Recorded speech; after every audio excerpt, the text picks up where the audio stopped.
I've always known that Senator Natasha Akpabio has concrete evidence to prove her sexual harassment allegations, which is one of the reasons why she has decided to drag Senator Akpabio both locally and internationally for the world to see the kind of leaders we have here in Nigeria. Truth is, when you are smart, you will know there is time for everything. So hold on a bit, because I'm going to attach a video shortly so that you can clear your doubts about the sexual harassment allegations against Senator Akpabio. So guys, the long-awaited time is here, as Senator Natasha Akpabio, the only female politician who against all odds stood her ground and refusing to be silenced, is about to make her sexual harassment allegations evidence public for the world to see after over a year of enduring sexual advances from Senator Akpabio, who is the current Senate President of the 10th Assembly. But guys, by the time Senator Natasha is done with Senator Akpabio, he will forever regret ever messing with the wrong woman. I'm sure he's already regretting his actions because he never envisaged it going this route. I pray that other men out there will learn from this, because not every woman is messed with. But then, just imagine how frustrating and devastating this experience of enduring sexual harassment advances from the Senate President for over a year could be. Just imagine it for a second. And how you could be subjected to different manner of malignment over your refusal to give in to his demands, knowing fully well he's the presiding officer in the red chamber. Now she has found courage to speak up because, according to her, she has reached her breaking point. And there, a lot of people are now calling for her head for speaking up against Senator Akpabio. Please, who could it be before she could speak up? Or shouldn't she have actually spoken up? And again, let's be clear here. Natasha is being suspended, being remanded, and being sanctioned not because of any gross misconduct, which the powers that be attributed it to. Not at all. Not for any of those flimsy reasons they are giving. All those sanctions are calculated attempts to silence her because she dared to challenge the establishment. Well, let's hear from the horse's mouth herself. But before that, please kindly give this video a thumb up. Subscribe if you haven't. Share and on your notification bell to constantly get notified the moment we drop new updates. Don't also forget to leave your opinion in the comment section below. Why did you raise the issue of sexual didn't you raise the issue of sexual harassment on the floor? How do you mean? I should have just mentioned No, I'm asking because, you know, the issue of your seat was the contention when that altercation happened. But when you went on television, you raised the issue of sexual harassment. So I'm just curious, though, why didn't you raise it on the floor? Okay, Sean, you know, I had said I didn't want to go in details into the sexual harassment part because, you know, there's been a lot of conversation, but I will do touch a bit of it. When I started rejecting the advances, and I experienced the hostility, you know, I did mention a number of times to my husband, who would then speak to him. And there was a time, we were also in London last year, January 12th. We visited him, his wife was there, and my husband was like, oh, why is it that you're a bit unfriendly to her and that she's complained? And then he right there, he was like, oh, why are you always reporting me to your husband? Why don't you tell me directly? And then when we resumed chambers, and the next time I saw him, you know, maybe not allowing my emotions or something, and I was like, oh, dear SP, I've tried to present this a number of times. Why don't you allow me? He goes, Natasha, so you now see that no matter how many times you report to your husband, you have to meet with me. This is my space. Talk to me, blah, blah, blah, make me happy and all of that. So I don't want to go into this. But the point is, I have a number of times met with people, even some senators. Did you regret telling your husband about the sexual harassment when it started? No, I didn't regret not telling him. The first thing is, a lot of women find it very difficult to speak about sexual harassment. Even women who are raped, many of them don't speak about it. And that's the worst part of it. Because there's a burden of shame that comes with speaking of sexual harassment, especially in this part of the world whereby it's a taboo for women to speak about any violation of her body or interests. You understand? As a society, we have not developed to a point whereby certain conversations are allowed. And I think maybe probably it doesn't mean I don't trust my husband, but I think I was looking at preserving the friendship between himself and the Senate President. I didn't want the relationship is totally collapsed right now.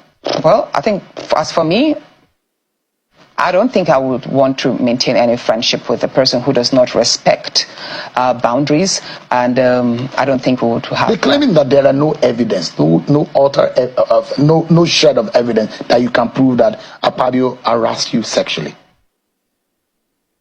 Is this the court? No, not a court. Exactly. This is So, just a television conversation. let's leave that part. And I've come back to the fact that you're a lawyer. Yes, let's leave that part. At the right time, I will prevent harassment. at the right time and in the right space, I will present the evidence that I have. But let me say this. While I was illegally suspended, I was not given a chance for the matter to be investigated. And then the committee that was set up, which was headed by Senator Neda Emaswen, they did not invite me. The first time the invitation was sent out, which was on the 5th, that was the very day I submitted the petition.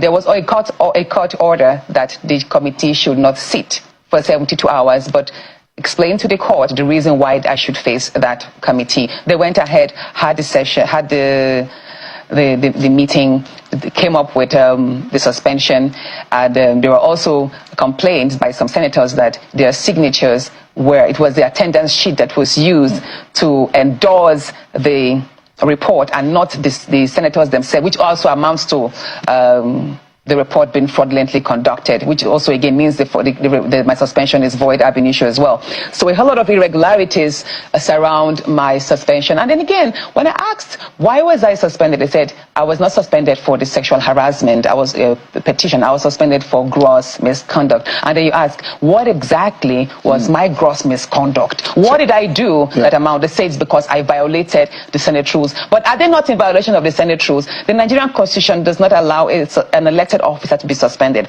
But then the Senate says they are bound by their own Senate rules. The Senate rule says that a senator should be suspended for a maximum of just 14 days. The number wouldn't even be enough anyway. So let's first put that to bed.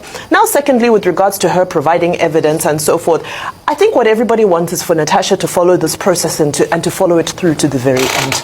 She knows her strategy. She knows what her advisors have put together and how they are guiding her. So we are all anticipating when this evidence will drop, because everybody has been shouting evidence. Yes. So we are all anticipating for that day when she decides that this is the correct platform and the correct medium, whether it's in the court of law, whether it's on the Senate floor, we don't know. But we're waiting. Those who support her and even those who are against her, we're waiting for that almighty evidence to drop. Now, very quickly, her poster, 2027 and beyond, has gotten people talking. Yes. Is she running? And she mentioned in that interview, she was asked, is it that you have gubernatorial ambitions now? And she said, well, if she were to run against Ododo and Yahaya Bello combined, she would beat them. Yes. A lot of people actually believe that there's possibility that Natasha might not really have a concrete evidence to back up these allegations. But for me, I feel that even if she does, or which I believe that she does, that she do have evidences, I feel she is a lawyer who understands that, okay, where she needs to present those evidences are not online, but they are actually in court. So if she does have evidences, I feel that she might not even want to actually present it online. She will definitely want to do it in court where it actually carries more weight. And I feel that is actually what is happening. I don't feel that you guys should expect her to bring her evidence to the online. Like, seriously, she's a lawyer. She understands these things better. And unfortunately for us now, we'll not even be seeing her grant interviews talk about this whole matter again. So obviously, she will not even come out to talk about the all evidences again. So I feel that the best place for her to actually drop her evidence in court, which I feel she understands better. Now, do you guys feel that, she has an evidence, or you guys feel that everything she's just talking about are words of mouth? You know, one of the things I know is that it's always very difficult for you to actually have evidence against something called sexual harassment unless you decided to just set the person up, because most of the time the way the all sexual harassment might not be written, it might actually be words of mouth. And so I see this as a very difficult one, but I just know that the truth will definitely unveil and would definitely know what the truth actually is very soon. Can you drop your comments in the comment section? Let me know what you guys feel about this whole thing. Did you also agree that she has evidence to back this whole thing up, or you guys feel she does not? Drop your comments in the comment section, guys. Let me know what you guys are feeling about this whole thing.